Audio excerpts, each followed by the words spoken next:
السلام علیکم۔ ہم نے سورۃ بقرہ جو ہے اس کی 252 آیت تک کر لیا تھا، اور اب ہمارا تیسرا سپارہ سٹارٹ ہو گیا ہے، تو اب اس کی 253 آیت سے ہم لوگ سٹارٹ کریں گے۔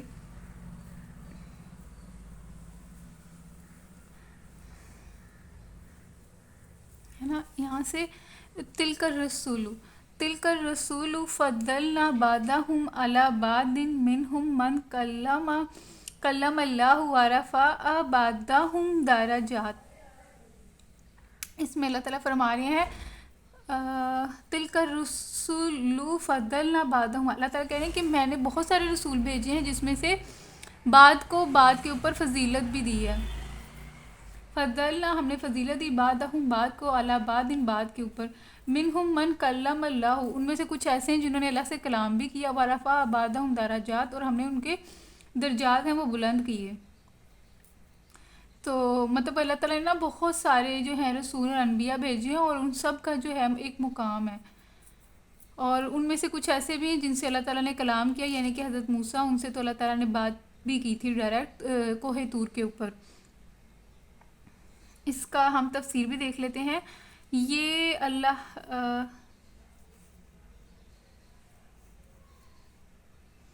اللہ کی آیات ہیں جو ہم ٹھیک ٹھیک تم کو سنا رہے ہیں،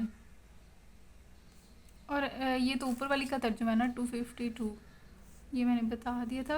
یہ رسول جو ہماری طرف سے انسانوں کی ہدایت پر مامور ہوئے، ہم نے ان کو ایک دوسرے سے بڑھ چڑھ کر مرتبے عطا کیے۔ ان میں سے کوئی ایسا تھا جس سے خدا خود ہم کلام ہوا، کسی کو اس نے دوسری حیثیتوں سے بلند درجے دیے۔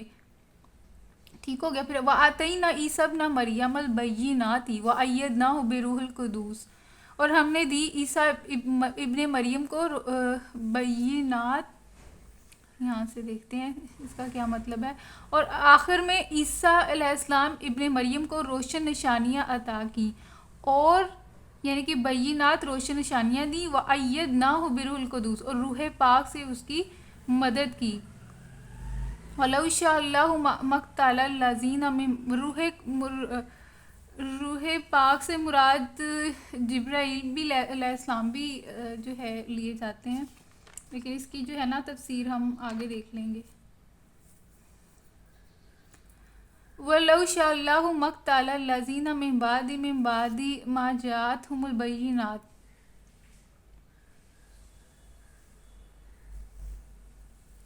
اگر اللہ چاہتا تو ممکن نہ تھا کہ ان رسولوں کے بعد جو لوگ روشن نشانیاں دیکھ چکے تھے وہ آپس میں لڑتے، مگر اللہ کی مشیت یہ نہ تھی وہ لوگوں کو جبراً اختلاف سے روکے۔ اچھا، وَلَوْ شَاءَ اللَّهُ مَا اقْتَتَلَ، اللہ تعالیٰ فرما رہے ہیں کہ اگر اللہ تعالیٰ چاہتا تو یہ جو ہے ہم لوگ جو آپس میں جو جھگڑتے ہیں وہ نہ جھگڑیں، مطلب اہل کتاب عیسیٰ، دیکھیں یہودی حضرت عیسیٰ علیہ السلام کو نہیں مانتے، اور عیسائی جو ہیں وہ اس طرح جو ہیں مطلب دونوں کے آپس میں اختلافات ہیں، اور ان دونوں کے یہودیوں کے، عیسائیوں کے، مسلمانوں کے ساتھ اختلافات ہیں، حالانکہ ہم سب جو ہیں کتاب والے ہیں۔ تو اللہ تعالیٰ فرما رہے ہیں کہ اگر میں چاہتا تو یہ کوئی بھی جو ہے اختلاف نہ کرتا، لیکن اللہ تعالیٰ کہہ رہے ہیں کہ میں نے خود ہی اختیار دیا ہوا ہے انسانوں کو، تاکہ وہ جو ہیں اللہ تعالیٰ کہہ رہے ہیں کہ دیکھیں نا، اللہ تعالیٰ کہہ رہے ہیں کہ رسول آگے جو روشن نشانیاں لے کر آگے ہیں، اور تم لوگوں نے اور سب لوگوں نے ان روشن نشانی کو دیکھ بھی لیا، اور تم ایمان بھی لے کر آئے ہو، اور بعد میں تم ایک دوسرے کے ساتھ جو ہے نشانیاں دیکھ چکے، اور پھر بھی تم آپس میں لڑے، اس سے مراد ہم سب اہل کتاب آپس میں ہم لڑتے ہیں نا، مگر اللہ کی مشیت لیکن اللہ تعالیٰ یہ نہیں چاہتا کہ وہ جبراً جو ہے نا اختلاف سے روکے۔ اللہ تعالیٰ نہیں چاہتا، اگر اللہ تعالیٰ چاہتے تو ہم میں سے کوئی بھی جو ہے اختلاف نہ کرتا، لیکن اللہ تعالیٰ نے ہمیں آزادی دی ہوئی ہے۔ اللہ تعالیٰ وہ آیت بھی ہے نا کہ دین کے اندر کوئی جبر نہیں ہے، تو اللہ تعالیٰ اس چیز کے اوپر ہے کہ جس کو آنا ہے وہ آ جائے، جس کو نہیں آنا تو اس کا اپنا ہی نقصان ہے، کہ وہ لوگوں کو جبراً اختلاف سے روکے، اس وجہ سے انہوں نے باہم اختلاف کیا۔ وَلَٰكِنَّ اخْتَلَفُوا فَمِنْهُم مَّنْ آمَنَ وَمِنْهُم مَّنْ كَفَرَ، انہوں نے باہم اختلاف کیا، پھر کوئی ایمان لایا اور کسی نے کفر کی راہ اختیار کی۔ من فَمِنْهُم، تو ان میں سے، من جو آمنہ ایمان لایا، وَمِنْهُم ان میں سے کچھ ایسے بھی تھے جو من کافر جنہوں نے کفر کی روش اختیار کی، یعنی کہ جب اللہ تعالیٰ نے کتابیں اتار دی ہیں اور اس میں سے دیکھیں نا حضرت عیسیٰ علیہ السلام جو ہیں ان کی کتاب میں بھی، انجیل میں بھی ہے کہ آخری نبی آئیں گے اور نشانیاں بتائی گئی تھیں. یہودی ہے، ان کی کتابوں میں بھی آخری نبی کے بارے میں نشانیاں بتائی گئی تھیں، اور اللہ تعالیٰ قرآن پاک میں فرماتے ہیں وہ اب نبی صلی اللہ علیہ وسلم کو دیکھ کے پہچان گئے تھے، ایسے پہچانتے تھے جس طرح کہ ایک باپ اپنے بیٹے کو پہچانتا ہے، لیکن اس کے باوجود انہوں نے اختلاف کیا. تو اللہ تعالیٰ کہہ رہے ہیں کہ دین کے اندر کوئی جبر نہیں ہے، جس نے روشن نشانیاں، رسول آ گیا ہے اور اس نے روشن نشانیاں ہمیں دے دی ہیں، تو اب اس کے بعد اگر کوئی اختلاف کر رہا ہے تو دین کے اندر کوئی جبر نہیں. جس نے ایمان لے کر آنا ہے وہ لے آئے، جس نے نہیں لے کر آنا، جس نے کفر اختیار کرنا ہے تو وہ کفر اختیار کر لے. تو اللہ تعالیٰ نے اختیار دیا ہوا ہے. وَلَوْ شَاءَ اللَّهُ مَا اقْتَتَلُوا وَلَٰكِن يَفْعَلُ مَا يُرِيدُ. انہوں نے باہم اختلاف کیا، پھر کوئی ایمان لایا اور کوئی کسی نے کفر کی راہ اختیار کی. ہاں اللہ چاہتا تو وہ ہرگز نہ لڑتے، مگر جو اللہ چاہتا ہے وہ کرتا ہے. وَلَوْ شَاءَ اللَّهُ، اگر اللہ چاہتا مَقْتَتَلُوا، جو وہ آپس میں جھگڑا نہ کرتے، ولیکن لیکن اللہ یفعل، وہ کرتا ہے، ما یرید، جو وہ چاہتا ہے. 254 یا ایھا الذین آمنوا، اے لوگو جو ایمان لے کر آئے ہو، انفقوا، خرچ کرو، مما، اس میں سے، جو رزقناہم، ہم نے رزق دیا تم کو، من قبل ان یاتی یوم لا بیع فیہ، اس سے پہلے کہ وہ دن آ جائے، یاتی یا یومن، آ جائے وہ دن، لا نہیں، بیع نہیں ہوگی خرید و فروخت، فیہ اس میں، ولا خلۃ ولا شفاع. اس کی تفسیر بھی دیکھ لیتے ہیں. 254 اے لوگو جو ایمان لائے ہو، جو کچھ مال متاع ہم نے تم کو بخشا ہے اس میں سے خرچ کرو، قبل اس کے کہ وہ دن آئے جس میں نہ خرید و فروخت ہوگی. یعنی کہ ہمیں جو بھی اللہ تعالیٰ نے مال دیا ہے، جس کی جو حیثیت ہے، اسے چاہیے کہ وہ اللہ کی راہ میں خرچ کرے. اور اللہ تعالیٰ کہہ رہے ہیں خرچ کر لو اس دن کے آنے سے پہلے جس دن نہ تو کوئی خرید و فروخت ہوگی، نہ دوستی کام آئے گی، نہ سفارش. ولا خلۃ، نہ کوئی دوستی کام آئے گی، ولا شفاع، نہ کوئی سفارش کام آئے گی. والکافرون هم الظالمون، اور کافروں کی روش اختیار نہ کرو. اور ظالم اصل میں وہی ہیں جو کفر کی روش اختیار کرتے ہیں. تو والکافرون هم الظالمون، کافر تو وہ ہیں جو کہ ظلم کرتے ہیں.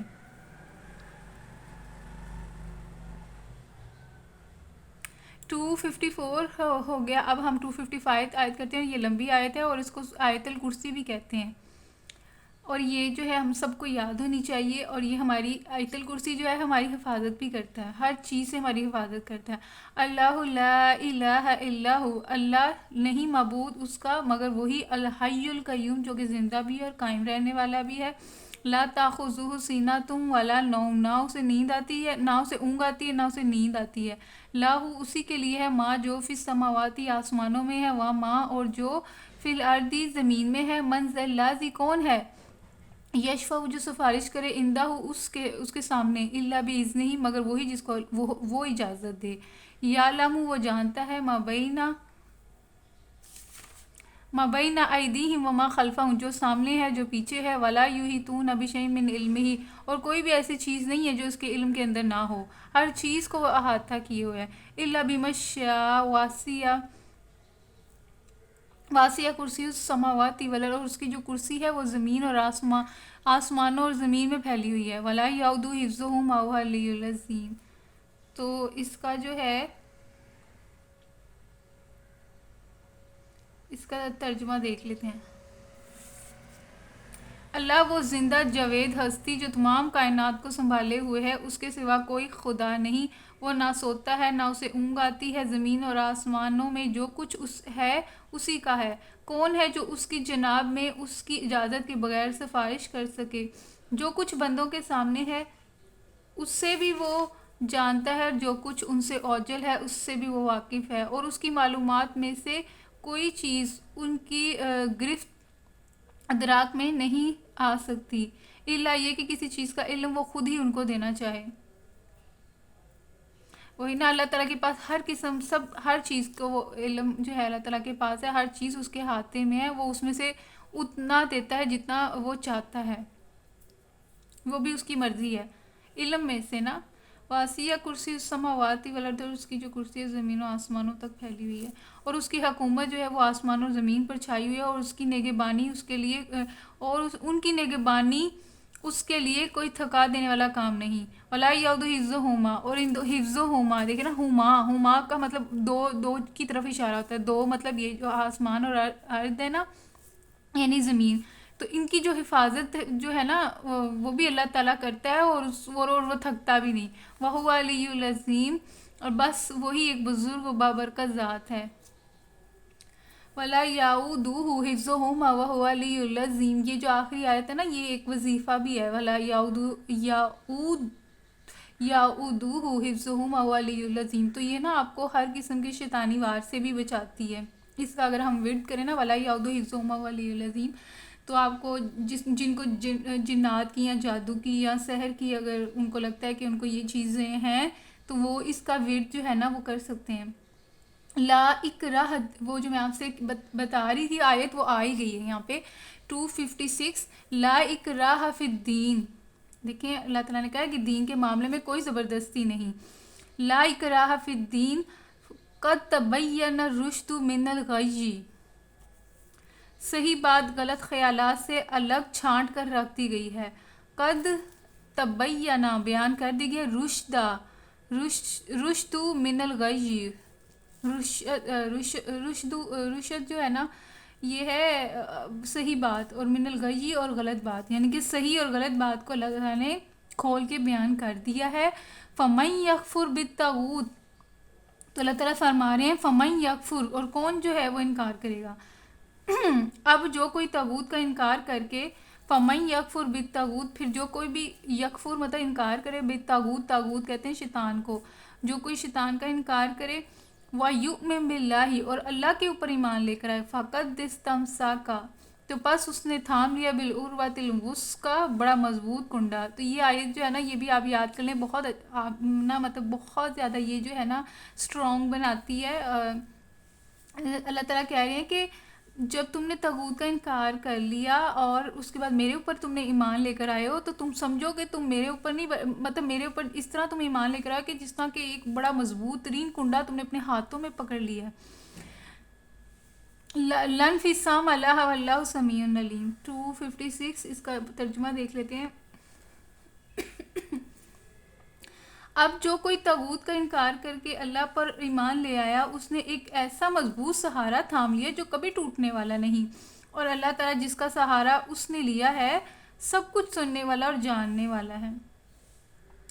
دیکھیں لَنْفِصَامَ اللَّهُ، تو یہ کبھی بھی ٹوٹنے والا نہیں ہے کنڈا، تو اللہ تعالیٰ سننے والا بھی ہے اور جاننے والا بھی ہے۔ تو یہ آیت بھی اگر ہم زبانی یاد کر لیں اور اس کو ورد کریں، اور تو یہ آیت ہمیں بڑا اسٹرانگ بناتی ہے کہ اگر میں نے اللہ تعالیٰ کو تھام لیا ہے تو سمجھیں کہ میں نے ایک اتنا مضبوط کنڈا تھاما ہوا ہے کہ وہ مجھے کبھی بھی نہیں توڑے گا۔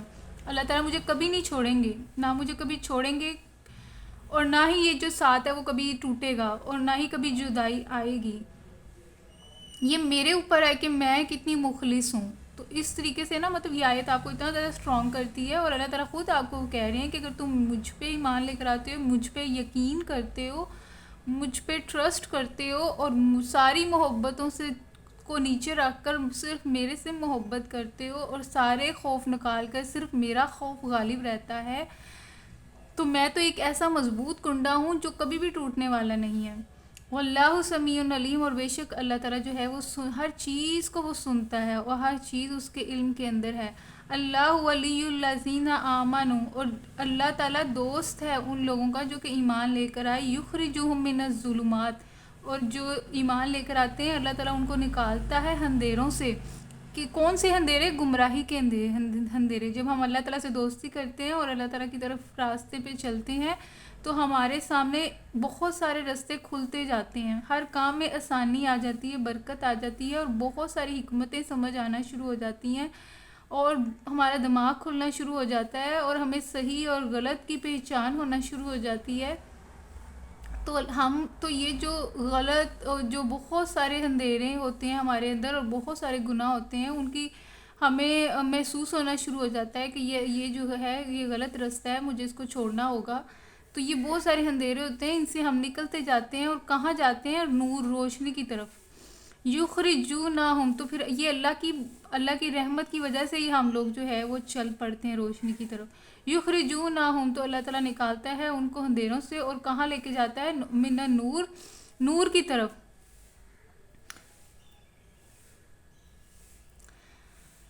من الظلمات الی النور والذین کفروا، اور وہ لوگ جنہوں نے کفر کی روش اختیار کی، اور جنہوں نے جو ہے کافر کا جو مطلب اللہ تعالیٰ کا انکار کرتے ہیں یا ان کی آیات کا انکار کرتے ہیں، تو انہوں نے کفر کیا. تو ایسے کفر کرنے والے کس کے دوست ہیں؟ اولیاءہم الطاغوت. تو ایسے لوگ جو ہیں وہ کس کے ان کے دوست کون ہے؟ طاغوت ان کا دوست ہے. طاغوت مطلب شیطان ان کا دوست ہے. یخرجونہم، جو ان کو کہاں سے نکالتا ہے؟ من النور. اگر تھوڑی بہت ان کے اندر روشنی ہوگی بھی صحیح، وہ رستے پر پہ بھی ہوں گے، تو وہ اس میں سے بھی اس کو نکال دے گا. الا الظلمات، اور اس کو مکمل طور پہ کس پہ لے آئے گا؟ اندھیروں میں لے آئے گا، یعنی کہ ظلم کے راستے پہ لے آئے گا، اندھیرے کے راستے پہ لے آئے گا، گمراہی کے راستے پہ لے آئے گا. اولئک اصحاب النار، اور یہی جو لوگ ہیں یہ آگ کے ساتھی ہیں، یعنی کہ آگ میں رہیں گے. ہم فیہا خالدون، وہاں پہ وہ ہمیشہ رہیں گے. تو یہ آیت بھی بہت اچھی ہے. یہ بھی آیت جو ہے نا بہت زیادہ سٹرونگ کرتی ہے کہ اگر تو مجھے اللہ تعالیٰ کا دوست بننا ہے اور اس راستے کو اختیار کرنا ہے، تو اللہ تعالیٰ مجھے سارے اندھیروں سے نکالے گا اور مجھے روشنی کی طرف لے کے جائے گا. اور اگر اس کے برعکس دوسرا راستہ ہم اختیار کرتے ہیں، تو پھر اس کا مطلب ہمارا دوست اللہ نہیں، ہمارا طاغوت ہے، اور وہ ہمیں اگر تھوڑی بہت بھی ہماری فطرت میں روشنی ہوگی تو اس سے بھی اس کو نکال کے ہمیں اندھیروں میں یعنی کہ گمراہی کے راستے پہ لے آئے گا، اور پھر ہم اس میں سے نکلنے والے نہیں، اور اس کا ٹھکانہ جہنم ہے، اور وہ ہیں وہاں پہ ہمیشہ ہمیشہ رہیں گے. الم تری الی الذی حاج ابراہیم فی ربہ ان آتاہ اللہ الملک اذ قال ابراہیم ربی الذی یحیی و یمیت. یہ بھی بہت اچھا مطلب بہت اچھا واقعہ ہے یہ والا بھی، اور بہت مزہ آئے گا آپ کو بھی. اس میں نا ابراہیم اور نمرود کے آپس میں ان کا جو ہے مکالمہ ہو رہا ہے، تو اس کو ہم دیکھتے ہیں. علم تارا، کیا نہیں دیکھا؟ الا الذی، اس کو حاج ابراہیم فی ربہ، جو ابراہیم سے جھگڑ آتا ہے اس کے رب کے بارے میں. ان اتاہ اللہ الملک، تو اس کا ہے یہ ہے 258. اس کا ترجمہ دیکھ لیتے ہیں. کیا تم نے اس شخص کی حال پر غور نہیں کیا جس نے ابراہیم علیہ السلام سے جھگڑا کیا تھا؟ جھگڑا اس بات پر کہ ابراہیم علیہ السلام کا رب کون ہے. ان اتاہ اللہ الملک، تو اس بنا پر اس شخص کو اللہ نے حکومت دے رکھی تھی. ان اتاہ اللہ، اللہ نہیں دی تھی اس کو ملک حکومت. اس قال ابراہیم ربی الذی یحیی و یمیت، اور جب فرمایا ابراہیم نے کہ میرا رب تو وہ ہے یحیی و یمیت، جو کہ زندہ بھی کرتا ہے اور مارتا بھی ہے. تو نمرود آگے سے کیا کہتا ہے؟ کالا، کہ اس نے کہا انا، میں احیی، میں بھی زندہ کرتا ہوں، و امیت، اور میں بھی مارتا ہوں. قال ابراہیم، اس نے یہ اس بنا پر کیا تھا کہ اس کی حکومت تھی نا، تو اس میں سے وہ جس کو چاہے مروا دیتا تھا، جس کو چاہے وہ زندہ رکھتا تھا، اس کی تقدیر کا فیصلہ کرتا تھا. قال، تو فرمایا ابراہیم علیہ السلام نے، فإن اللہ، بے شک میرا اللہ وہ ہے، یاتی بالشمسی من المشرقی. تو ابراہیم علیہ السلام کہہ رہے ہیں کہ میرا تو رب جو ہے سورج کو مشرق سے نکالتا ہے. فاتی بھی من المغربی، تو ایسا کر تو اس کو مغرب سے نکال دے. فابو ہیتا تلذی کافر واللہ لا یہدی قوم الظالمین. تو یہاں سے ہم اس کا پورا ترجمہ دیکھتے ہیں کہ کیا تم نے اس شخص کے حال پر غور نہیں کیا جس نے ابراہیم علیہ السلام سے جھگڑا کیا تھا؟ جھگڑا اس بات پر کہ ابراہیم علیہ السلام کا رب کون ہے، اور اس بنا پر کہ اس شخص کو اللہ نے حکومت دے رکھی تھی. جب ابراہیم علیہ السلام نے کہا کہ میرا رب وہ ہے جس کے اختیار میں زندگی اور موت ہے، تو اس نے جواب دیا زندگی اور موت میرے اختیار میں بھی ہے. ابراہیم علیہ السلام نے کہا اچھا، اللہ سورج کو مشرق سے نکالتا ہے، تو ذرا اسے مغرب سے نکال لا. یہ سن کر وہ منکر حق ششدرا رہ گیا، یعنی کہ وہ حیران رہ گیا، مطلب اس کو کوئی بات ہی نہ سوجی کہ اب میں اس سے کیا جواب دوں، کیونکہ وہ نہیں نکال سکتا تھا، اس کے اختیار میں نہیں تھا. تو پھر ایسے ہی اپنے آپ کو پھر بادشاہ کہہ رہا تھا کہ میں بھی مار سکتا ہوں جس کو چاہوں جس کو. اس سے یہ پتہ لگتا ہے کہ جب ایک حکمران جب حکومت کرتا ہے، جب اللہ تعالیٰ اس کو ایک زمین کے کچھ حصے پہ، ساری دنیا پہ تو نہیں نا ایک حکمران جو ہے ہر چھوٹے چھوٹے علاقوں پہ حکمرانی کر سکتے ہیں، تو وہ حکمرانی کا نشہ ایسا ان کے اوپر غالب ہو جاتا ہے کہ ان کو لگتا ہے کہ میں کسی بھی میرے ایریا کے اندر جتنے بھی لوگ ہیں میں ان کو کسی کے ساتھ کچھ بھی کر سکتا ہوں. تو اس وقت کے جو دور تھا اس میں تھا ان کو اختیار بادشاہوں کو، وہ اپنی ریاست میں رہنے والے لوگوں کے ساتھ کچھ بھی کر سکتے تھے، چاہے ان کو مار دیں چاہے ان کو زندہ رکھیں.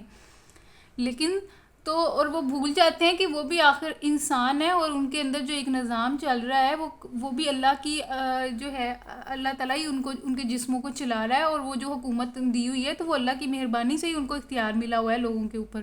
تو اس کو چاہیے کہ وہ اس اختیار کو امانت سمجھتے ہوئے اللہ تعالیٰ کے احکامات کے مطابق چلائے. اگر تو وہ اس کو، لیکن ایسا ہوتا نہیں ہے.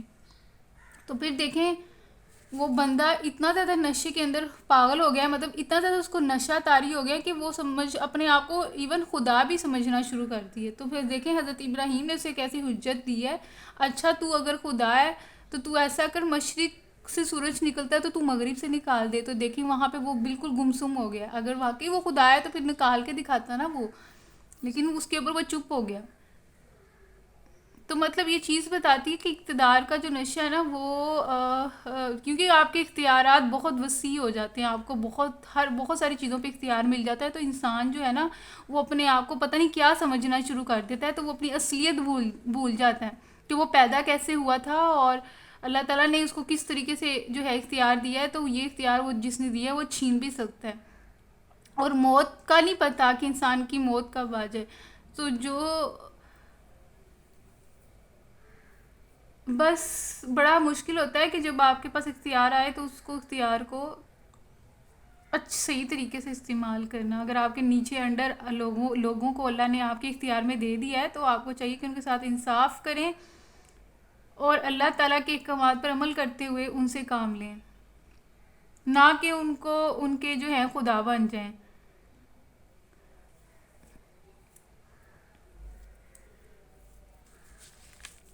258 او کالذی مر علی قریۃ وہی خاویۃ علی عروشہا قال انا یحیی ہذہ اللہ بعد موتہا. یہ والا واقعہ بھی بہت اچھا ہے. یہ نا حضرت عزیر علیہ السلام کا واقعہ ہے.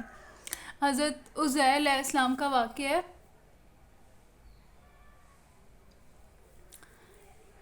تو حضرت عزیر علیہ السلام نا ایک بستی سے گزرے تھے. وہ بستی جو ہے نا بالکل ویران سی تھی، ہلاک ہو چکی تھی.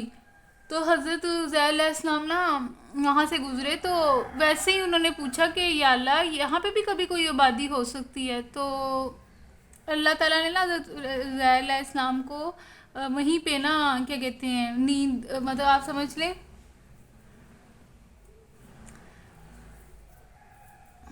اللہ تعالیٰ نے وہیں پہ ان کو نا نیند دے دی نا. تو 100 سال تک جو ہے نا وہ وہاں پہ سوئے رہی، اور ان کے ساتھ ان کا گدھا بھی تھا اور ان کا کچھ کھانا بھی تھا. تو وہ جو ہے جب 100 سال کے بعد اللہ تعالیٰ نے حضرت عزیر علیہ السلام کو جب اٹھایا دوبارہ زندہ کیا تو پوچھا تو کہ تم کتنا عرصہ رہے نا. تو حضرت علیہ السلام نے کہا کہ ایک دن یا کچھ ہی گھنٹے ہوئے ہوں گے. تو پھر اللہ تعالیٰ نے فرمایا نہیں، تم اس حالت میں 100 برس رہے ہو، اور اپنا کھانا دیکھو اور اپنے وہ دیکھو گدھا دیکھو جو کہ بوسیدہ ہو چکے تھے.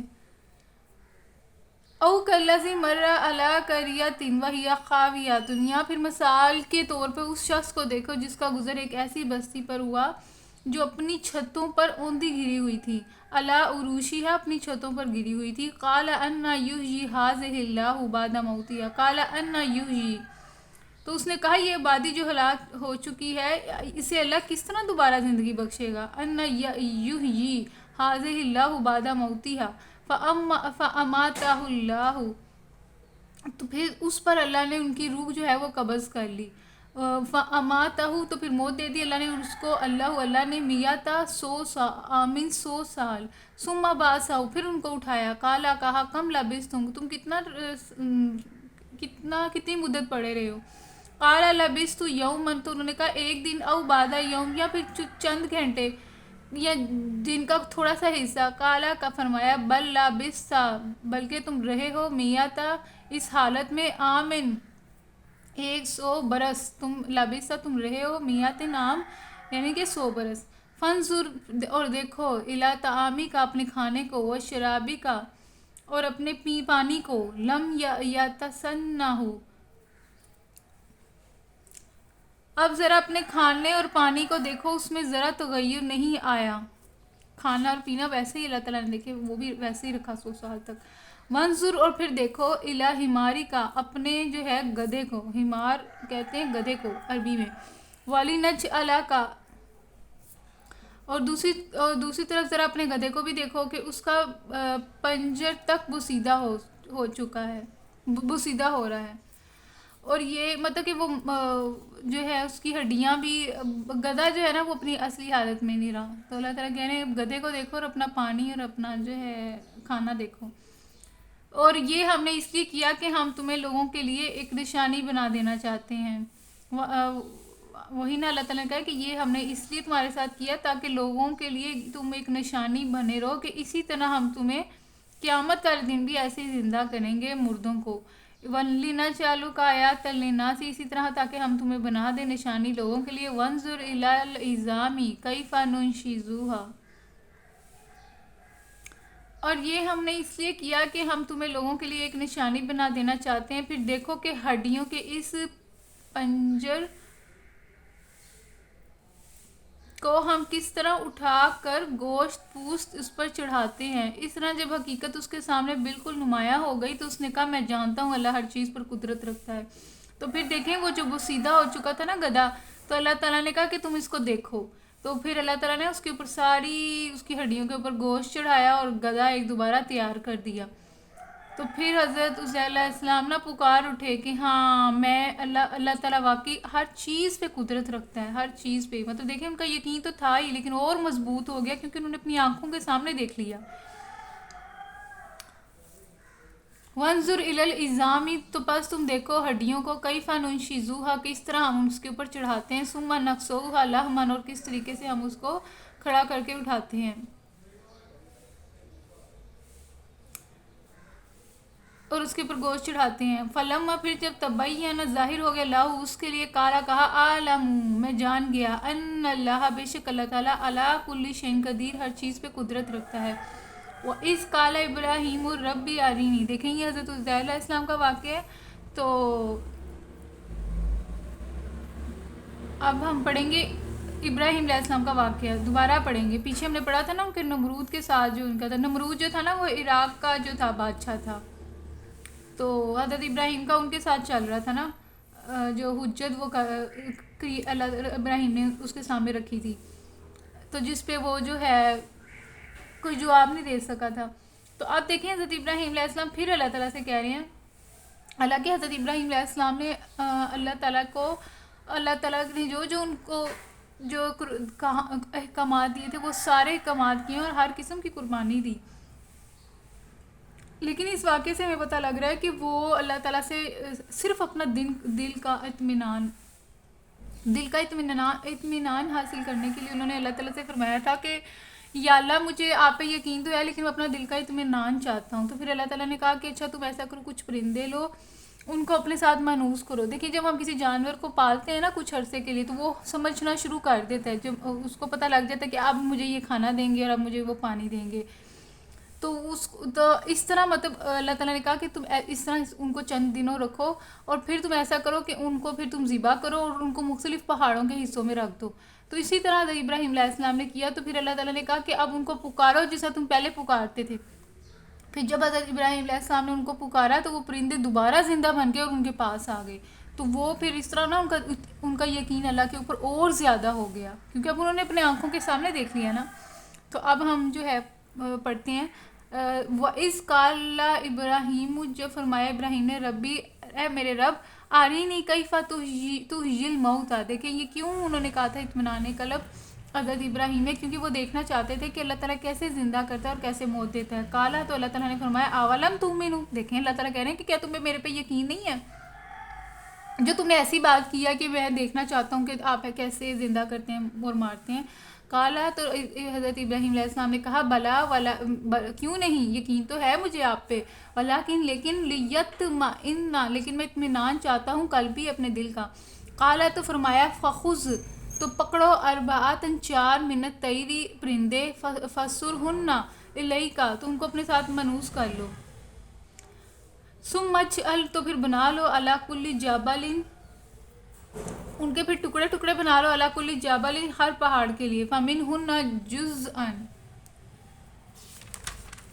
ثم ادعوہن تو پھر تم ان کو پکارو یاتی نا کا تو وہ آئیں گے سائین تمہاری طرف دوڑتے ہوئے وَعْلَمْ اور جان لو ان اللہ بے شک اللہ تعالیٰ عزیز حکیم زبردست با اقتدار اور حکمت حکیم ہے. اس کی ترجمہ بھی دیکھ لیتے ہیں. اور وہ واقعہ بھی پیش نظر رہے جب ابراہیم علیہ السلام نے کہا تھا کہ میرے مالک مجھے دکھا دے تو مردوں کو کیسے زندہ کرتا ہے. فرمایا کیا تو ایمان نہیں رکھتا؟ تو اس نے عرض کیا یعنی کہ ابراہیم علیہ السلام نے ایمان تو رکھتا ہوں مگر دل کا اطمینان درکار ہے. فرمایا اچھا تو 4 پرندے لے اور اس کو اپنے سے مانوس کر لے پھر ان کا ایک ایک ٹکڑا ایک ایک پہاڑ پر رکھ دے پھر ان کو پکار وہ تیرے پاس دوڑے چلے آئیں گے. خوب جان لے کہ اللہ نہایت با اقتدار اور حکیم ہے.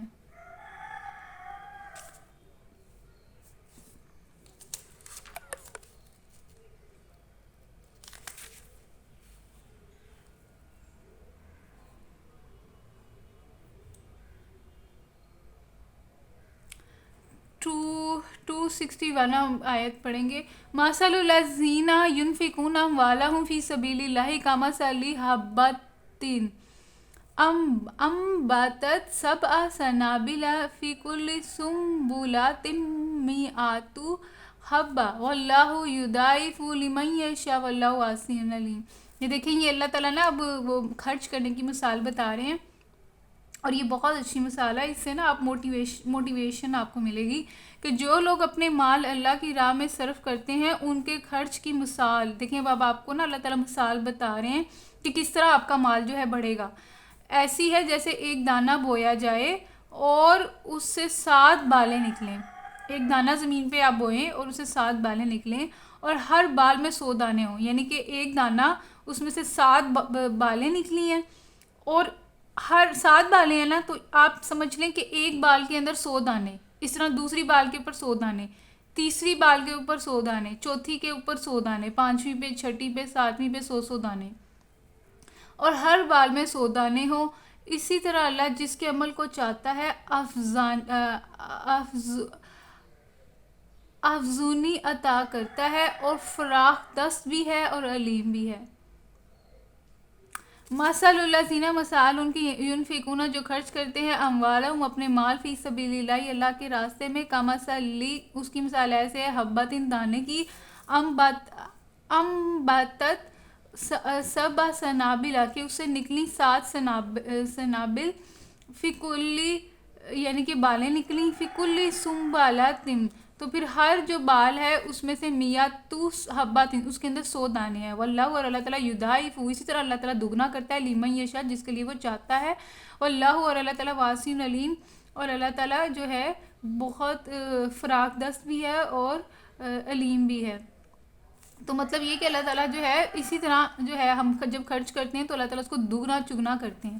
الذین ینفقون اموالہم فی سبیل اللہ ثم لا یتبعون ما انفقوا منا ولا اذى. دیکھیں اب پہلے تو اللہ تعالیٰ نے بتایا موٹیویشن دی کہ خرچ کرو پھر دوسری طرف اللہ تعالیٰ دیکھیں خرچ کرنے کے بارے میں بھی ہمیں طریقہ کار بتا رہے ہیں کہ جب تم نے خرچ کر لیا تو تم نے اقران وہ کچھ لوگ ہوتے ہیں نا کہ جو خرچ کرتے ہیں تو بڑا جو ہے شو آف کرتے ہیں کہ ہم نے یہ دیا. جس طرح آج کل کے سیاستدان ہر چیز کے اوپر تصویر کھنچاتے ہیں جب انہوں نے آٹا دینا ہو یا گھی دینا ہو یا کوئی بھی سبسڈی دینی ہو.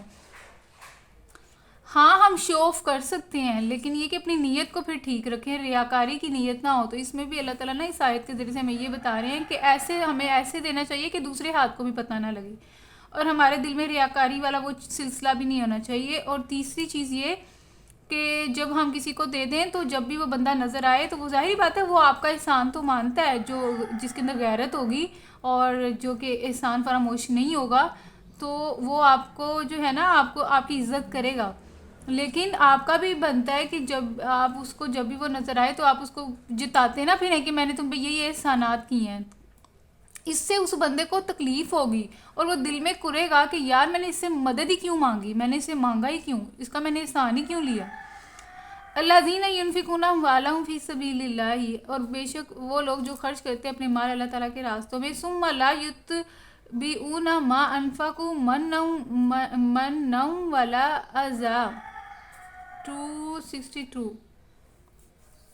جو لوگ اپنے مال اللہ کی راہ میں خرچ کرتے ہیں، خرچ کر کے پھر احسان نہیں جتاتے نہ دکھ دیتے ہیں۔ دیکھیں نا، اللہ تعالیٰ کہہ رہے ہیں کہ نہ تو جو خرچ کرتے ہیں نا، جنہوں نے خرچ کیا تو مننا احسان بھی نہیں جتایا، اور ولا ازار، اور تکلیف بھی نہیں دی، لہم اجرہم عند ربہم، ان کا اجر اللہ کے پاس ہے۔ اور لوگ مطلب اس سے یہ اللہ تعالیٰ بتا رہے ہیں کہ نہ تو جب میں نے کسی کے ساتھ، جس کے ساتھ بھی میں نے احسان کیا ہے، تو میں نے اس کو جتانا بھی نہیں ہے اور اس کو دکھ بھی نہیں دینا۔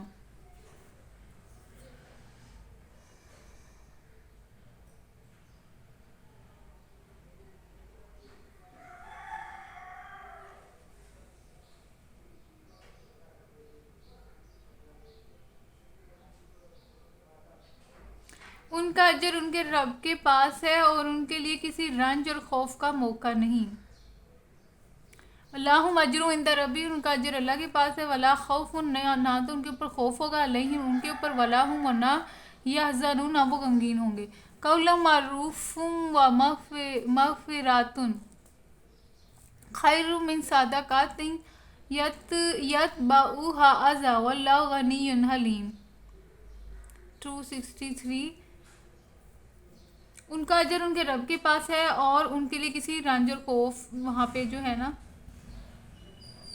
ان کے اوپر نہ تو کوئی خوف ہوگا نہ کوئی غمگین وہ ہوں گے آخرت میں۔ ایک میٹھا بول اور کسی ناگوار بات پر ذرا سی چشم پوشی اس خیرات سے بہتر ہے جس کے پیچھے دکھ ہو۔ اللہ تعالیٰ کہہ رہے ہیں کہ وہ جو خیرات جو ہم دے رہے ہیں اس سے بہتر یہ ہے کہ تم جو ہے نا ایک میٹھا بول ہی بول دو، اور اگر کوئی اس کی بات بری بھی لگ گئی ہے تو اس کو تم چشم پوشی کرو، اسے درگزر کرو۔ تو یہ جو چیز ہے نا، یہ بہتر ہے اس سے جو کہ تم ایسی خوراک دو جس کے پیچھے تم اس کو دکھ بھی دے رہے ہو۔ جس انسان کو میں جتلا رہی ہوں اور اسے تکلیف دے رہی ہوں، تو اس سے بہتر یہ کہ میں ایک میٹھا بول دوں، اور جو بھی اس کی کوئی ناگوار بات ہے اس کو چشم پوشی اس کی کر دوں، اسے درگزر کروں۔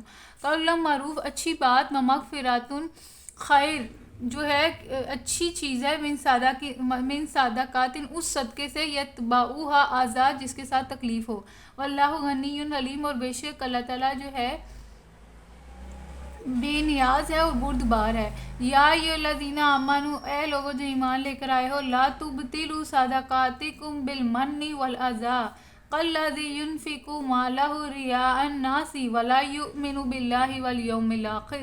دیکھیں اللہ تعالیٰ یہ ساری آیتیں جو پیچھے سے ہیں نا، وہ خرچ کرنے کے بارے میں ہے۔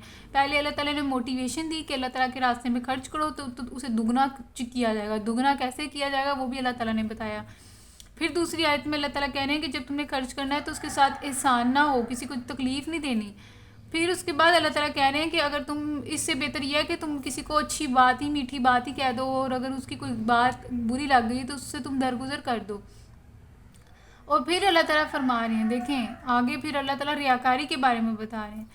تو دیکھیں یہ پوری جو آیتیں ہیں نا، یہ 3-4، یہ ساری جو ہے ہمیں خرچ کے بارے میں بتا رہی ہیں کہ خرچ کرنا کیسے ہے، اس کے اصول اور طریقے، کرائٹیریاز بتائے جا رہے ہیں کہ اے ایمان لانے والو، اپنے صدقات کو احسان جتا کر اور دکھ دے کر اس شخص کی طرح خاک میں نہ ملا دو جو اپنا مال محض لوگوں کے دکھانے کو خرچ کرتا ہے اور نہ اللہ پر ایمان رکھتا ہے نہ آخرت پر۔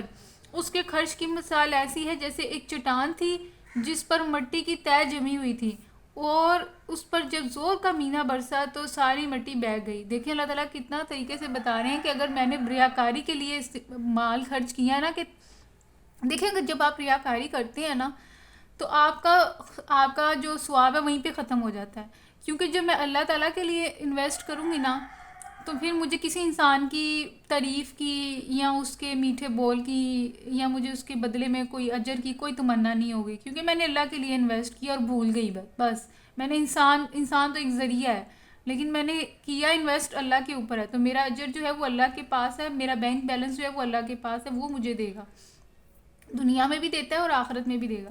لیکن اگر میں نے انسانوں کی خاطر خرچ کیا تو اس کا مطلب میں انسانوں کی پوجا کر رہی ہوں، اس کا مطلب میں انسانوں سے اجر مانگ رہی ہوں اور ان سے امیدیں لگا رہی ہوں اور ان سے جو ہے تعریفیں مانگ رہی ہوں اور ان کو دکھا رہی ہوں کہ دیکھو میں کتنی سخی عورت ہوں.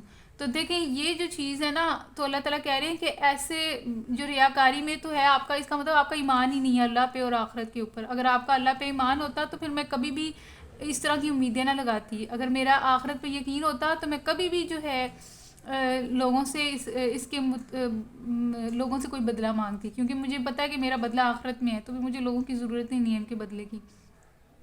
تو اللہ تعالیٰ کہہ رہے ہیں کہ دیکھیں اس سے پتہ لگتا ہے کہ آپ کا ایمان کا لیول کیا ہے. پھر اس کے بعد اللہ تعالیٰ آپ کو یہ بھی بتا رہے ہیں کہ جو ریاکاری کے لیے آپ نے خرچ کیا نا جو بھی، تو اس کا آپ نے لوگوں کا اس کا آپ کی جو نیت تھی وہ لوگ تھے، تو لوگوں نے آپ کی تعریف کر دی، آپ کی جو ہے آپ کو مطلب جو بھی آپ کی واہ واہ کر دی. تو اللہ تعالیٰ کہہ رہے وہ آپ کو اس کا اجر مل گیا، کیونکہ وہ تمہاری نیت لوگ تھے تو تم نے لوگوں نے تمہاری تعریف کر دی، تو بس اب تمہارا آخرت میں کوئی حصہ نہیں ہے. اور دیکھیں اللہ تعالیٰ کتنی اچھی مثال، دیکھیں کتنی پیاری ہے. اللہ تعالیٰ کہہ رہے ہیں تم اس کی جس نے ریاکاری کے طور پہ مال خرچ کیا نا تو اس کا اجر کوئی بھی نہیں ہے. اور اس کا اجر کس طرح ضائع ہوتا ہے وہ دیکھیں اللہ تعالیٰ مثال بتا رہے ہیں کہ ایک چٹان دیکھو، اس چٹان کے اوپر ایک ہلکی سی مٹی کی تیل جمی ہوئی ہے. جب بارش جب آتی ہے برستی ہے تو وہ جو مٹی ہے نا وہ بالکل صاف ستھری، اور وہ جو چٹان ہے وہ بالکل صاف ستھرا رہ جاتا ہے. تو اسی طرح اللہ تعالیٰ کہہ رہے ہیں کہ وہ جو مٹی ہے نا وہ ختم ہو جاتی ہے اور جو چٹان ہے وہ صاف ستھری ایک نکل آتی ہے. تو اسی طرح اللہ تعالیٰ کہہ رہے ہیں، اللہ تعالیٰ فرما رہے ہیں کہ جب تم ریاکاری کے طور پہ مال خرچ کرو گے تو اسی طرح تمہارا جو ہے نا جو اجر ہے وہ ضائع ہو جائے گا، کہ تمہیں کچھ بھی نہیں ملے گا آخرت میں.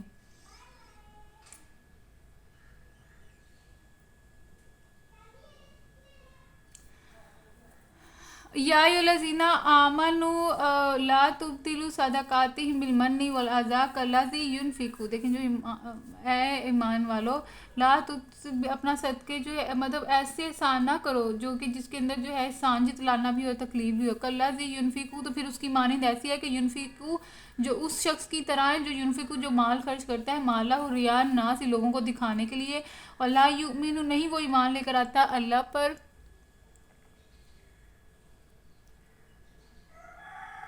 پر اور والیوم الاخر اور آخرت پر. فمثلہ تو اس کی مثال کمثلی ایسی ہے جیسے کہ صفوان علیہ ترابون چٹان کی طرح جس کے اوپر مٹی کی تہ جمی ہو. فاصابہ وابل تو پس اسے پہنچے جو ہے پانی یا زور کا مینا. فترکہ صلداً تو وہ ایک چٹیل جو ہے نا جو ہے چٹان رہ جاتی ہے، مطلب صاف چٹان جو ہے وہ نکل آتی ہے. لا یقدرون علی شیء مما کسبوا. تو اسی طرح جو ہے جنہوں نے اس طرح کی نیکی کی ہے تو اس کو جو ہے نا ان کے ہاتھ میں کچھ بھی نہیں آئے گا.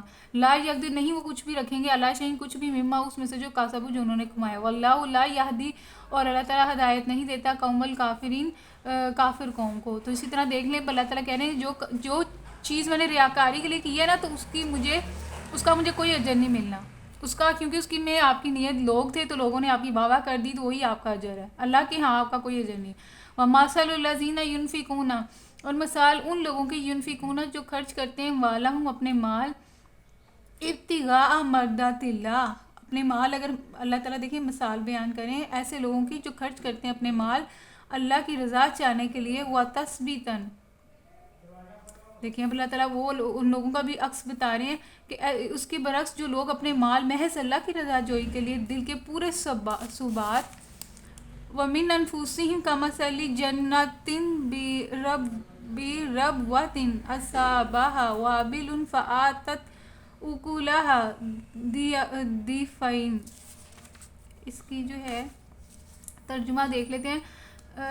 وہ لوگ جو اپنے مال محض اللہ کی رضا جوئی کے لیے دل کے پورے ثبات اور اقرار کے ساتھ خرچ کرتے ہیں اس کے خرچ کی مثال ایسی ہے جیسے کسی سطح مرتفع پر ایک باغ ہو. اگر زور کی بارش ہو جائے تو دگنا وہ پھل لے کر آئے گا، اور اگر زور کی بارش نہ بھی ہو تو وہ ایک ہلکی پھوار ہی اس کے لیے کافی ہو. تو جو کچھ وہ کرتے ہیں سب اللہ کی نظر میں. دیکھیں اللہ تعالیٰ دوسری مثال بھی بیان کر رہے ہیں کہ جو دل سے جو کہ واقعی اللہ تعالیٰ کی رضا کے لیے خرچ کرتے ہیں تو ان کی مثال اللہ تعالیٰ نے باغ سے دی ہے کہ جب اس باغ کے اوپر پانی برسے گا تو وہ باغ اور زیادہ دگنا ہو جائے گا، اور زیادہ وہ پھل لے کر آئے گا. لیکن وہ اللہ تعالیٰ فرمانے ہیں چلیں اگر بارش تیز نہ بھی ہو، ہلکی سی بھی پھوار ہو، مطلب ہلکی سی بھی بارش ہو جائے تو تب بھی وہ جو ہے نا دگنا پھل لے کر آئے گا وہ باغ. تو اسی طرح ہمارے جو ہے نا جو اللہ کی راہ میں مال خرچ ہوگا وہ اسی طرح ہی دگنا ہوگا.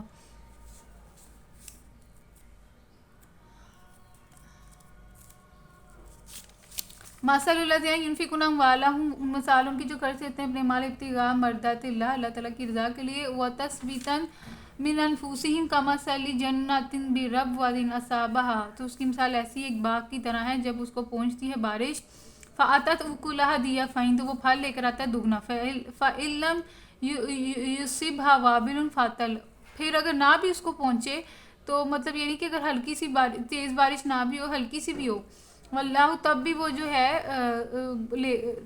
تو تب بھی جو ہے اس کے لیے وہ کافی ہوگی. واللہ بما تعملون بصیر، اللہ تعالیٰ جانتا ہے جو بھی تم عمل کرتے ہو وہ سب کچھ جو ہے دیکھنے والا ہے.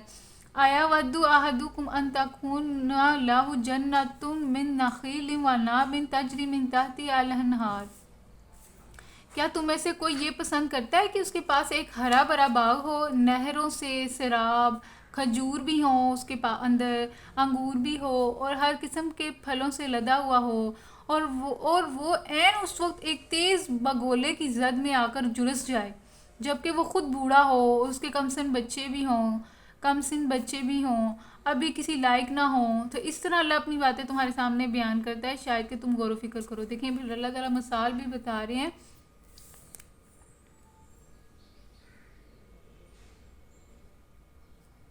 اللہ تعالیٰ مثال بتا رہے ہیں کہ جس طرح ایک باغ ہے اور اس کے اندر جو ہیں نہریں بہتی ہیں، اس کے اندر کھجور کے باغ ہیں، اس میں انگور کے باغ ہیں، ہر قسم کا اس کے اندر پھل ہے.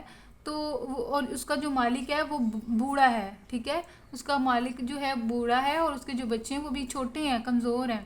تو وہی اس کے لیے جو ہے نا باغ جو ہے اس کے لیے جو ہے نعمت ہے. تو اللہ تعالیٰ کہہ رہے ہیں کہ وہ جو باغ ہے جس کے اندر اتنا کچھ ہے اگر وہ جلس جائے تو پھر بتائیں کہ اس کے پاس کیا بچا، وہ تو ہاتھ ملتا رہ جائے گا نا بوڑھا آدمی. تو اسی طرح اللہ تعالیٰ اپنی آیتیں بتاتے ہیں تاکہ تم غور و فکر کرو. تو اس کا مطلب کیا ہے، یہ ایک تفسیر بتائی گئی ہے، یعنی اگر تم یہ پسند نہیں کرتے کہ تمہاری عمر بھر کی کمائی ایک ایسے نازک موقع پر تباہ ہو جائے جبکہ تم اس سے فائدہ اٹھانے کے سب سے زیادہ محتاج ہو.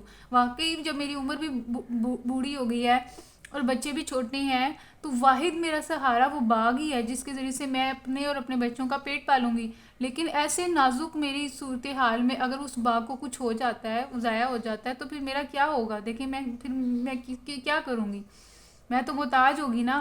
تو اسی طرح اللہ تعالیٰ مثال بیان کریں کہ کیا تمہیں یہ پسند کیا اگر تم یہ پسند نہیں کرتے کہ تمہاری عمر بھر کی جو کمائی ہے ایک ایسے نازک موقع پر تباہ ہو جائے جبکہ تم اس سے فائدہ اٹھانے کے سب سے زیادہ محتاج ہو، اثر نو کمائی کرنے کا موقع بھی باقی نہ رہے. لیکن اب ایج بھی اتنی زیادہ ہو گئی ہے کہ اب آپ کتنی کی محنت کر لیں گے. تو یہ بات تم کیسے پسند کر رہے ہو کہ دنیا کی مدت العمر کام کرنے کے بعد آخرت کی زندگی میں تم اس طرح قدم رکھو گے کہ وہاں پہنچ کر یکایک تمہیں معلوم ہو کہ تمہارا پورا کارنامہ حیات یہاں کوئی قیمت نہیں رکھتا. جو کچھ تم نے دنیا کے لیے کمایا تھا وہ دنیا ہی میں رہ گیا، آخرت کے لیے کچھ کما کر لائے ہی نہیں کہ یہاں اس کے پھل کھا سکو.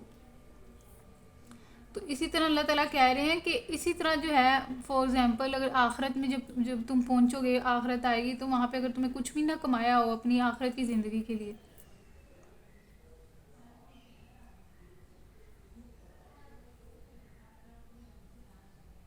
وہی نا اللہ تعالیٰ کہہ رہے ہیں کہ یکایک تمہیں معلوم ہو کہ تمہارا جو پورا کارنامہ حیات تھا، جو بھی تم دنیا میں کام کرتے رہو، یہاں کوئی قیمت نہیں رکھتا، آخرت میں اس کی کوئی قیمت نہیں ہے. جو کچھ تم نے دنیا میں کمایا تھا وہ دنیا میں ہی رہ گیا، تو آخرت کے لیے کچھ کما کر لائے ہی نہیں کہ یہاں پہ بھی تاکہ اس کا پھل پاتے. تو پھر وہی بات آ گئی کہ جب ہم سارے کام دنیا کے لیے کریں گے، ریاکاری بھی، اور جو ہے جو بھی خرچ کیا اس پہ بھی احسان جتلائیں گے اور تکلیف بھی دیں گے، تو پھر اس کا اجر جو ہے نا وہ آپ کو دنیا میں مل جائے گا، واہ واہ کی صورت میں انسانوں کی، اور جو بھی آپ انسان سے چاہتے ہیں. کیونکہ آج کل کا دور بھی ایسا ہی ہے، اس میں ہم اسی بندے کی مدد کرتے ہیں جہاں سے ہمیں نظر آ رہا ہو کہ بھئی یہاں اس بندے سے آگے چل کے مجھے کوئی فائدہ مل سکتا ہے. جس سے مجھے فائدہ نہیں نا ملتا تو میں اس کو چھوڑ دوں گی، میں اسے دوستی ہی نہیں کروں گی، اس کو میں اپنے دوستی کے سرکل سے نکال دوں گی. تو آج کل کا دور تو ایسا ہی ہے کہ مجھے مطلب کوئی بھی تو اللہ ہمیں جو ہے نا مطلب اور اللہ تعالیٰ اس کے برعکس کیا کہہ رہے ہیں کہ ہمیں ایسے مال خرچ کرنا ہے کہ جیسے صرف اللہ کے لیے خرچ کرنا ہے اور پھر بھول جانا ہے. اس بندے سے مجھے کوئی امید نہیں رکھنی. اگر تو میں بندوں کے لیے کام کرتی ہوں، ریاکاری کے لیے کرتی ہوں، احسان جتلاتی ہوں، اس بندے کو تکلیف بھی دیتی ہوں کہ بھئی دیکھو میں نے تمہارے سے یہ احسان کیا تھا، تو پھر اللہ تعالیٰ کہہ رہے ہیں کہ تمہارا آخرت میں کوئی حصہ نہیں ہے. وہ تم نے دنیا کے لیے کیا تو دنیا میں جو بھی تمہیں جو بھی فائدہ چاہیے تھا وہ تمہیں مل گیا. آخرت میں تمہارا پھر کوئی حصہ نہیں ہے. یا ایھا الذین آمنوا انفقوا من طیبات ما کسبتم ومما اخرجنا لکم من الارض. 267 ہے. اے لوگو جو ایمان لائے ہو، جو مال تم نے کمائے ہیں، جو کچھ ہم نے زمین سے تمہارے لیے نکالا ہے، اس میں سے بہتر حصہ راہ خدا میں خرچ کرو. ایسا نہ ہو کہ اس کی راہ میں دینے کے لیے بری سے بری چیز چھانٹنے کی کوشش کرو. دیکھیں یہ دیکھیں کتنی اچھی آیت ہے. اس میں سارے یہ دیکھیں یہ والا پورا پیج بھی اس میں بھی اللہ تعالیٰ نے دیکھیں کس طریقے سے پہلے موٹیویشن دی، پھر اللہ تعالیٰ نے بتایا کہ کس طریقے سے میں نے خرچ کرنا ہے، پھر اللہ تعالیٰ نے کہا کہ تکلیف نہ ہو، احسان نہیں جتلانا، پھر اللہ تعالیٰ کہہ رہے ہیں کہ دیکھیں پھر مثال بھی دے رہے ہیں کہ تمہیں ریاکاری کی تو پھر کس طریقے سے تمہارا جو ہے جو ضائع ہو جائے گا. پھر اللہ تعالیٰ باغ کی مثال بھی بتا رہے ہیں. تو دیکھیں پھر اللہ تعالیٰ آگے کیا بتا رہے ہیں. دیکھیں یہ آیت بھی بہت اچھی ہے کہ اس میں بھی نا اللہ تعالیٰ ہمیں بتا رہے ہیں کہ جو میں نے چیز خرچ کرنی ہے نا تو اچھی چیز خرچ کرنی ہے اللہ کی راہ میں. ہم لوگ پتہ کیا کرتے ہیں، میرے پاس فور ایگزامپل اگر ہمارے پاس کپڑے ہیں تو میں وہ اگر دینا چاہتی ہوں تو میں وہ والے کپڑے دوں گی جو میں نے استعمال کر لی ہے، کافی دفعہ میں نے اس کو پہن لی ہے، تو میں یہ کہتی ہوں چلو اب یہ میرے لیے کسی کام کے نہیں ہے تو میں نا اب اس کو اللہ کی راہ میں دے دیتی ہوں. اللہ تعالیٰ کیا کہہ رہے ہیں وہ تو دیکھیں آپ. اللہ تعالیٰ کہہ رہے ہیں کہ جو لوگ ایمان لے کر آتے ہیں تو ہم اب ویسے بھی ہم نے ٹھیک ہے اللہ تعالیٰ نے ہم نے اپنی ذہانت سے کمائی کی ہے، لیکن یہ جو ذہانت ہے یہ بھی اللہ تعالیٰ کی دی ہوئی ہے. تو اللہ تعالیٰ کہہ رہے ہیں کہ جو بھی تم نے کمایا نا، جو کچھ ہم نے تمہیں زمین کے لیے تمہارے لیے نکالا ہے، تمہیں چاہیے کہ تم اس کا بہتر حصہ اللہ کی راہ میں خرچ کرو. ایسا نہ ہو کہ تم اس کی راہ میں دینے کے لیے بری سے بری چیزیں چھانٹنے کی کوشش کرنے لگو. مطلب جو بری چیزیں نا تو میں کہتی ہوں چلو یہ میں اللہ کی راہ میں دے دیتی ہوں. حالانکہ وہی چیز اگر تمہیں دیکھیں اللہ تعالیٰ کو پتہ ہے ہماری فطرت کا. آگے دیکھیں کتنی اچھی بات کی جا رہی ہے کہ حالانکہ وہی چیز اگر تمہیں دے اور اللہ تعالیٰ دیکھیں آگے سے احساس بھی دلا رہے ہیں. اگر فور ایگزامپل جو آپ بری چیزیں دے رہے ہیں، اگر کوئی کل کنا کو دوسرا بندہ آپ کے ساتھ ایسا کرے، آپ کو وہی والی چیز بری آپ کو دے دیں تو آپ کو کتنی تکلیف ہوگی. اور حالانکہ وہی چیز اگر تمہیں کوئی دے تو تم ہرگز اسے لینا گوارا نہ کرو گے. دیکھیں اللہ تعالیٰ کو پتہ ہے، اللہ تعالیٰ کہ تم لینا بھی گوارا نہیں کرو گے، الا یہ کہ اس کو قبول کرنے میں تمہیں اغماس برت ہو جائے. مطلب اسی وقت قبول کروں گی جب مجھے اگر لگ رہا ہے کہ میری ضرورت بھی ہے تو پھر میں کہتی ہوں چلو اب لے ہی لیتی ہوں. تمہیں جان لینا چاہیے کہ اللہ بے نیاز ہے اور بہترین صفات سے متصف ہے. یا یہ الذین آمنو، اے لوگوں جو ایمان لے کر آئے ہو، انفقوا خرچ کرو من طیبات پاکیزہ چیزوں میں سے، ما کسبتم جو تم نے کمائی، ومما اخرجنا لکم اور جو بھی ہم نے نکالا تمہارے لیے، من الارض زمین میں سے، ولا تیمموا الخبیث اور نہ تم ارادہ کرو خبیث چیز کا، منہ اس میں سے، تنفقون کہ تم خرچ کرو، ولستم بآخذیہ اور حالانکہ تم بھی اس کو لینے والے نہ ہوگے، الا مگر یہ کہ ان تغمضوا فیہ یہی کہ تمہاری مجبوری نہ ہو. وَاعْلَمُوا اور اللہ تعالیٰ جانتا ہے ان اللہ غنی اور بے شک اللہ تعالیٰ غنی بھی ہے حمید بھی ہے. الشیطان یعدکم الفقر، دیکھیں ساتھ ہی اللہ تعالیٰ بتا رہے ہیں خرچ کرنے کے ساتھ ہی یہ آیت آ رہی ہے. کیونکہ ہمیں اللہ کو ہماری فطرت ہمارے سوچوں کا پتہ ہے. دیکھیے ہم اس لیے نہیں نہ خرچ کرتے ہیں کیونکہ ہمیں ہوتا ہے کہ اگر ہم زیادہ اچھی چیز ہو، دوسرا یہ کہ ہم اگر خرچ بھی کرتے ہیں تو میں تو غریب ہو جاؤں گی، تو مجھے اپنا مال جو ہے نا وہ زیادہ سے زیادہ کلیکٹ کرنا ہے تاکہ میں کبھی بھی غریب نہ ہوں. تو اللہ تعالیٰ فرما رہے ہیں کہ الشیطان یعید، یہ شیطان ہے جو یعیدکم الفقر جو تمہیں جو ہے فقر کا جو ہے تمہیں دیتی ہے سوچ کہ تم غریب نہ ہو جاؤ، اور یامرکم بالفحشاء اور وہ تمہیں حکم دیتا ہے فحشاء فحاشی کا، واللہ یعیدکم اور جبکہ اللہ تعالیٰ تمہیں کس چیز کی طرف بلاتا ہے، مغفرت کی طرف، منہ وفضلا اور اپنے فضل کی طرف، واللہ واسع علیم اور بے شک اللہ تعالیٰ جو ہے وہ بڑی وسعت والا ہے اور علیم بھی ہے. یہ اس کی جو ہے یہاں سے دیکھ لیتے ہیں. شیطان تمہیں مفلسی سے ڈراتا ہے اور شرمناک طرز عمل اختیار کرنے کی ترغیب دیتا ہے، مگر اللہ تمہیں اپنی بخشش اور فضل کی امید دلاتا ہے. اللہ بڑا فراخ دست اور دانا ہے. جس کو چاہتا ہے حکمت عطا کرتا ہے. یوتی الحکمت من یشاء، وہ حکمت دیتا ہے جس کو وہ چاہتا ہے. ومن یؤت الحکمت فقد اوتی خیر، اور اللہ تعالیٰ کہہ رہے ہیں جس کو حکمت دی ہے نا وہ بہت زیادہ بہتر ہے. جس کو چاہتا ہے حکمت عطا کرتا ہے، جس کو حکمت ملی اسے بہت بڑی دولت مل گئی ہے. دیکھیں ہمیں اگر اللہ تعالیٰ حکمت بھی دے دیتے ہیں نا تو یہ ہمارے لیے بہت بڑی دولت ہے، کیونکہ اس سے بہت زیادہ آپ کو نا معاملہ فہمی آ جاتی ہے، آپ کو ڈیسیژن لینا، صحیح ڈیسیژن لینا آ جاتا ہے آپ کو لائف میں، جو کہ آپ کے لیے بھی آپ کے ساتھ جڑے لوگوں کے لیے بھی اور آخرت کے لیے بھی فائدے مند ہے. فقط اوتی خیر کثیرا وما یذکر الا اولو الالباب. دیکھیں اللہ تعالیٰ کیا فرما رہے ہیں، جس کو حکمت ملی اسے حقیقت میں بڑی دولت مل گئی. ان باتوں سے صرف وہی لوگ سبق سیکھیں گے جو دانش مند ہیں. دیکھیں ساتھ ہی اللہ تعالیٰ نے فرما دیا کہ یہ باتیں اسی کو سمجھ آئیں گی جو عقل سے کام لے گا. یا ما یذکر، اس سے نصیحت وہی پکڑے گا کون؟ اولو الالباب، جو کہ دانش مند ہوں گے، جو عقل سے کام لیں گے، جو غور و فکر کریں گے. اللہ کو یعنی کہ پتہ ہے. یہ جو ہے ہم نے جو ہے آیت 269 تک کی ہے، تو آگے جو ہے نا ہم اس سے آگے سٹارٹ کریں گے.